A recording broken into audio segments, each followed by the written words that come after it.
इस प्रश्नावली के 8 क्वेश्चन तो हो गए 16.1 की। अब हम करेंगे 9वां क्वेश्चन। तो 9वां क्वेश्चन देखो बोर्ड पे लिखा हुआ है, क्या है कि 10 मीटर लंबे तथा 8 मीटर चौड़े और 6 मीटर ऊंचे कमरे में अधिक से अधिक कितनी लंबी छड़ रखी जा सकती है। तो ये कमरा है, इसमें लंबाई चौड़ाई ऊंचाई तीनों क्या है, अलग अलग है। तो ये किस प्रकार की आकृति है, घनाभ जैसी। तो मान लो इसकी लंबाई भी अलग है और चौड़ाई भी क्या है, अलग। तो यहां देखो, लिखो लंबाई कितनी है 10, चौड़ाई कितनी है 8, ऊंचाई कितनी है 6। अब इसमें अधिकतम लंबाई की छड़ रखनी है। तो ये आपको पहले भी बताया हुआ है, अधिकतम लंबाई की छड़ क्या होती है, इसका विकिरण। तो देखो यहां से लेकर इस कोने तक ये जो मिलाने वाली रेखा है, ये इसका क्या है, विकिरण। और यही अधिक से अधिक लंबी रखी जाने वाली क्या है, छड़ होगी यहाँ। तो इसका मान निकालना हो, इसका मान यानी विकिरण का मान। तो विकिरण का मान आप क्या निकालते हो बताओ, विकिरण बराबर क्या होता है। पहले तो यहां लिख दो क्या देवा, देखो लंबाई कितनी देर की है, एल बराबर कितनी है 10 मीटर, बी कितनी है 8 मीटर, और एच ऊंचाई या हाइट कितनी है 6 मीटर। अब यहां देखो विकिरण का सूत्र क्या होता है, यहां रखो विकिरण, विकिरण बराबर होता है लंबाई का स्क्वायर प्लस चौड़ाई का स्क्वायर प्लस ऊंचाई का स्क्वायर का क्या निकालना है, वर्गमूल। यहाँ रखो लंबाई कितनी है 10 का स्क्वायर, चौड़ाई कितनी है 8 का स्क्वायर, ऊंचाई कितनी है 6 का स्क्वायर, इसका क्या निकालना है, वर्गमूल। देखो 100, 10 का वर्गमूल होता है 100, 8 का होता है 64, 6 का होता है 36। अब इन तीनों को क्या करना है, जोड़ना है। तो 64 और 36 कितने होते हैं 100, और 100 में इस 100 को जोड़ दो कितने हुए 200। तो आपको किसका मान निकालना है, वर्गमूल 200 का मान निकालना है।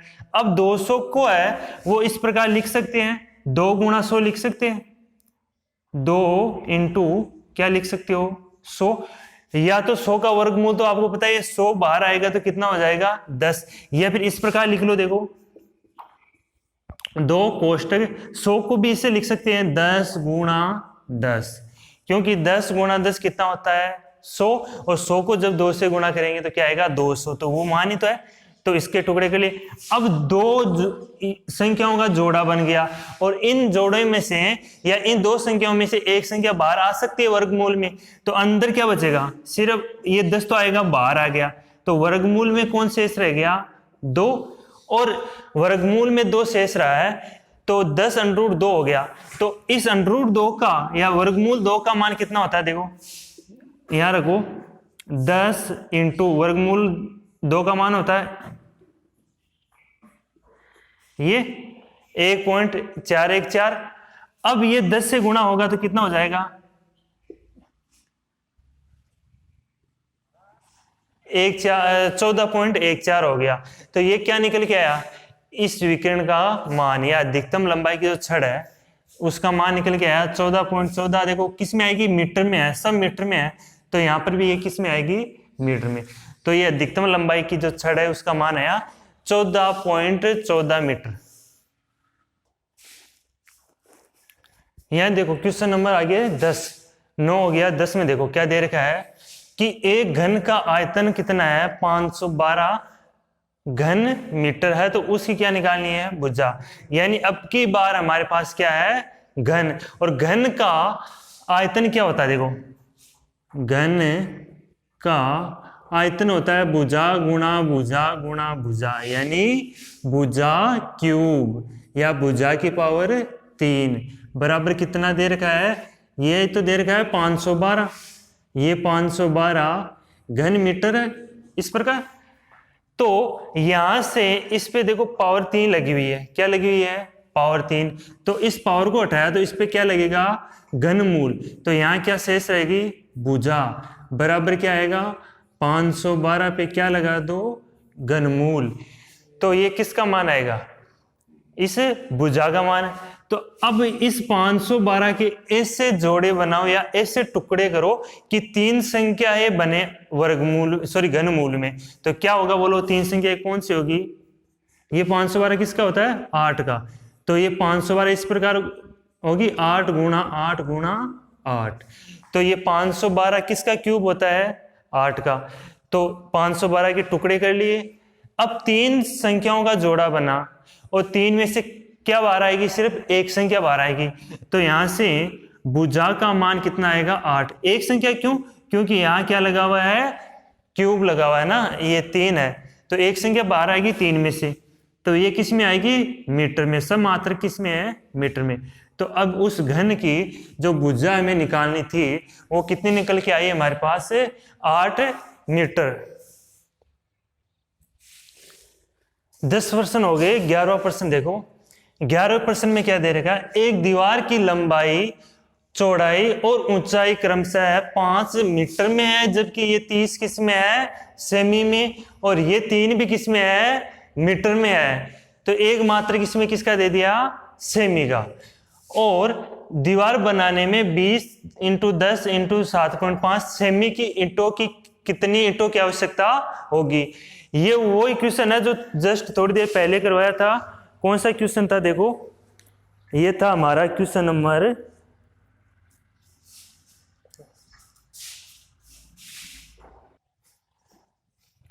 8 था ये। तो 8 में आपने सीखा था कि मीटर को सेमी में बदलने के लिए किससे गुणा करते हैं? 100 से।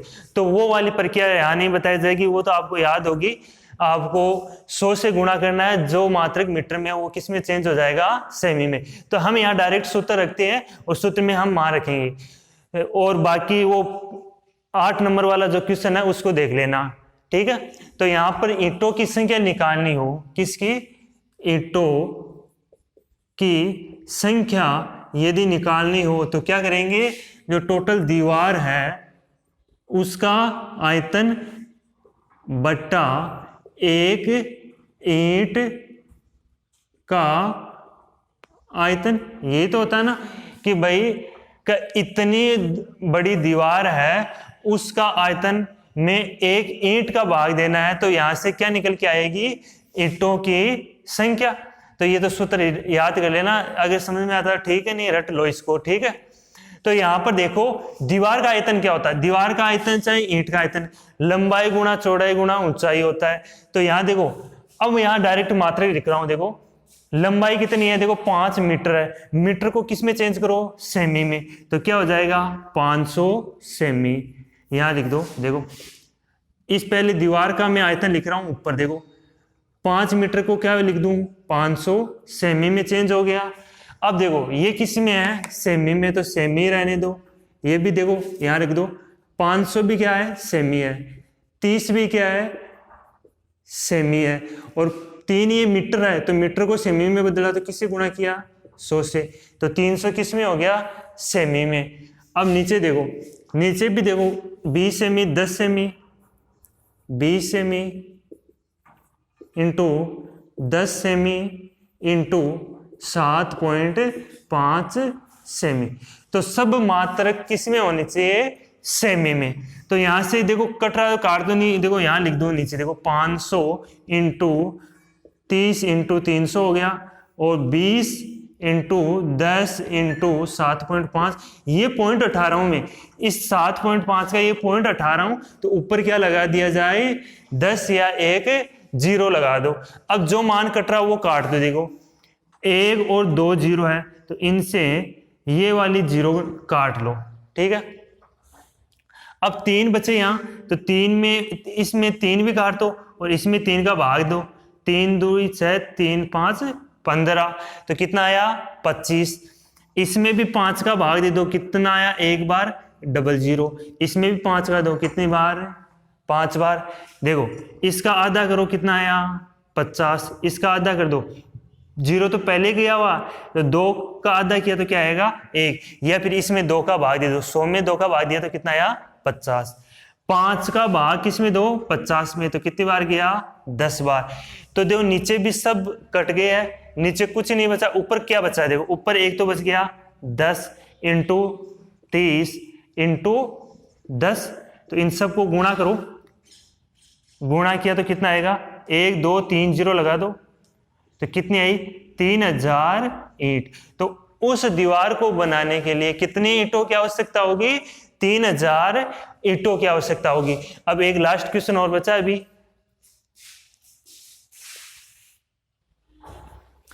ये लो क्वेश्चन नंबर 12 लास्ट क्वेश्चन है। तो इसमें देखो क्या दे रखा है, एक घनाभ की लंबाई दे रखी है, चौड़ाई दे रखी है और ऊंचाई का अनुपात दे रखा है। अब की बात ये माप नहीं है, ये इनकी भुजाओं का क्या है? अनुपात है।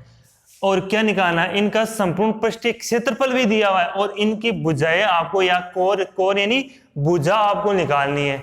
तो अब की बार आपको अनुपात दिया है। तो इस प्रकार का पहले भी क्वेश्चन हो गया था।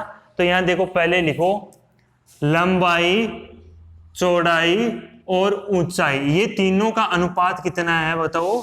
5:3:2 है। तो यहां पर देखो, अगर अनुपात दे रखा हो तो क्या करते हैं? अक्ष से गुणा करते हैं सबको। तो यहां देखो लंबाई कितनी हो जाएगी? यहां देखो लंबाई कितनी हो जाएगी? 5 अनुपात में है, तो इसको लिख दो 5 अक्ष। या देखो मात्रक सेमी में आएगा, किस में आएगा? सेमी में। तो चौड़ाई कितनी हो जाएगी? यानी अगर अनुपात दे रखा हो तो किसी भी अल्फाबेट से गुणा कर दो, अक्स या वाई या ए या बी, कुछ से आपकी इच्छा अनुसार किसी से भी क्या कर दो? इसको गुणा कर दो। ए से भी गुणा कर सकते हो, 5 ए भी लिख सकते हो। तो हमने किससे गुणा किया? अक्स से। तो ये 5 गुणा अक्स 5 अक्स, 3 गुणा अक्स कितना हो गया? 3 अक्स। और इसकी ऊंचाई कितनी हो जाएगी बोलो? 2 गुणा अक्स कितनी हो जाएगी? 2 अक्स। सब किस में है? सेमी में। ये भी सेमी में है। तो यहां से लंबाई भी आ गई, चौड़ाई भी आएगी, ऊंचाई भी।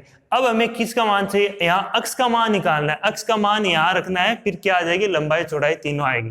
तो पहले लिखो कुल पृष्ठीय क्षेत्रफल दे रखा है, तो कुल पृष्ठीय क्षेत्रफल क्या होता है बोलो? कुल पृष्ठीय क्षेत्रफल होता है 2 कोष्टक लंबाई इंटू चौड़ाई, चौड़ाई इंटू ऊंचाई, ऊंचाई इंटू लंबाई, इन सब का क्या है? योग। बराबर कितना होगा? 558 सेमी स्क्वायर। क्यों? क्योंकि ये जो घनाभ का कुल पृष्ठीय क्षेत्रफल कितना दे रखा है? ये 558 ही तो दे रखा है। तो ये कुल पृष्ठीय क्षेत्रफल कितना हो गया? 558। अब यहां देखो मान रखो एल, बी और एच की मान रख दो। यहां एक चीज देखो, ये 2 है, इस पूरी संख्या के गुणा में है ये 2। तो ये 2 इधर जाके किस में चला गया? भाग में। तो मैं यहाँ इनके मान रख रहा हूं, इस 2 को मैं नहीं रख रहा हूं, यहाँ 2 को उधर भेज दिया है। ठीक है, यहाँ एल का मान रखो। एल का मान कितना है? 5 अक्स गुणा 3 अक्स लिख दिया। 5 अक्स गुणा 3 अक्स, बीच में यहाँ प्लस है तो यहाँ पर भी प्लस। 3 अक्स गुणा 2 अक्स, बीच में यहाँ प्लस है तो यहाँ पर भी प्लस। 2 अक्स गुणा 5 अक्स बराबर क्या आएगा? 558/2। ये बटे वाला 2, ये इधर वाला था। अब यहाँ देखो 5 गुणा 3 कितने होते हैं? 15। अक्स गुणा अक्स, अक्स स्क्वायर। इधर 3 दूनी 6 अक्स स्क्वायर, 5 दूनी 10 अक्स स्क्वायर। बराबर कितना आएगा? भाग दो इसमें, 2 दूनी 4, 7 14 और 9, 779 आ गए। अब यहाँ से देखो 15 और 6 और 10, यानी सब यहाँ देखो, यहाँ पर अक्स स्क्वायर है, यहाँ अक्स स्क्वायर है और यहाँ पर भी क्या है? अक्स स्क्वायर। इन सब का जो ये डिजिट है ये भी समान है। और यहाँ देखो डिजिट, ये देखो 15, 6 और 16 कितने हुए? कितने अक्स स्क्वायर हो जाएंगे बताओ? जोड़ लो सबको। 15, 10, 25 और 6 31। तो यहाँ आए 31 अक्स स्क्वायर। ठीक है, बराबर कितना आएगा? 279। अब 31 को उधर भाग में भेजना है। किस में भेजना है? भाग में। तो अक्स स्क्वायर बराबर क्या आएगा बोलो? 279/31। 279/31 आ गया। तो इधर लिख रहा हूं मैं, देखो अक्स स्क्वायर बराबर, इसमें इसका भाग दो, कितनी बार जाएगा? देखो इसमें से, सॉरी यहाँ था 279 था, इसका इसमें भाग दो, कितनी बार गया? 9 बार। तो अक्स स्क्वायर का मान कितना आया? 9। तो अक्स स्क्वायर का मान आया 9। तो ये स्क्वायर हटाया तो इस पे क्या लगेगा? वर्गमूल। और 9 का वर्गमूल कितना होता है? 3। तो ये जो अक्स का मान निकल के आया है, ये अक्स का मान कितना आया है? 3। सेमी है या मीटर? सेमी, तो सेमी में आएगा। तो अक्स का मान यहां से हमने क्या निकाल लिया है? 3 सेमी। अब ये 3 कहां रखना है? देखो लंबाई निकालनी है, हमें कोरों का मान निकालना। कोर कौन सी होगी? भुजा, हमें भुजाओं का मान निकालना है। भुजाएं तो ये है, तो यहाँ अक्ष का मान रखना है, यहाँ पर भी अक्ष का मान, यहाँ पर भी अक्ष का मान, यहाँ पर भी अक्ष का मान, और अक्ष का मान कितना आया है? 3, वो 3 यहाँ रख दो इनकी जगह। तो लंबाई कितनी हो जाएगी? आपको नीचे लिखना है इसके, मैं यहाँ डायरेक्ट समझा रहा हूँ, आपको एग्जाम में अगर कॉपी में करना है तो तरीके से लिखना होगा।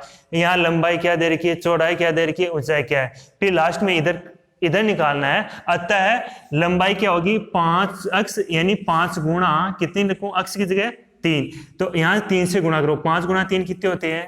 15। अब 3 यहाँ रखूंगा तो 3 गुणा 3 कितने हो गए? 9। यहाँ पर भी 3 आएगा, 3 और 2 को गुणा किया तो क्या आएगा? 6। तो ये सब किस में आ रहे हैं? सेमी में। किस में आ रहे हैं? सेमी में। तो अब इस घनाभ की कोर कितनी आई बोलो? 15 semi into 9 semi into 6 semi. तो ये इसकी भुजाएं निकल के आई है इस घनाभ की। तो यही हमारी 16.1 प्रश्नावली देखो कंप्लीट होती है। और आगे हम 16.2 के एग्जाम्पल करेंगे और क्वेश्चन भी आगे इसी प्रकार चलती रहेगी प्रश्नावली। तो आप देख तो रहे होंगे वीडियो, अगर नहीं देख रहे हो तो देखना स्टार्ट कर दो। परीक्षा नजदीक आ रही है तो आप निरंतर रूप से पढ़ाई करते रहो। और हाँ, वीडियो को शेयर कर रहे हो कि नहीं? आप वीडियो को भी शेयर करते रहो, साथ के साथ सभी साथियों को बताते रहो कि क्लासें निरंतर रूप से चल रही है, हर रोज क्लास आ रही है आपकी। अब कमी है सिर्फ आपकी पढ़ाई की, तो आपको पढ़ाई स्वयं करनी होगी। कोविड-19 या कोरोना वायरस के कारण स्कूल में क्लासें तो नहीं चल रही है, लेकिन ऑनलाइन तो चल रही है ना। तो आपको क्या करना है कि रोज का नियम बना लो कि हमें ये क्लास देखनी है तो देखनी है। फालतू वीडियो ना देखे यूट्यूब पे या मोबाइल में, सिर्फ पढ़ाई से संबंधित ही चीज देखे। ये वीडियो है आपका काम का है तो इसी को देखे। तो आपको निरंतर रूप से घर पे रह के पढ़ाई करनी होगी, क्योंकि स्कूल में तो क्लास लग नहीं रही है। तो आपको घर पे पढ़ाई करनी है। आपको जो प्रश्नावली आती है वो ठीक है, अगर नहीं आती है तो वो अवश्य इस YouTube या इस चैनल या ग्रुप में आपको भेज दी जाएगी।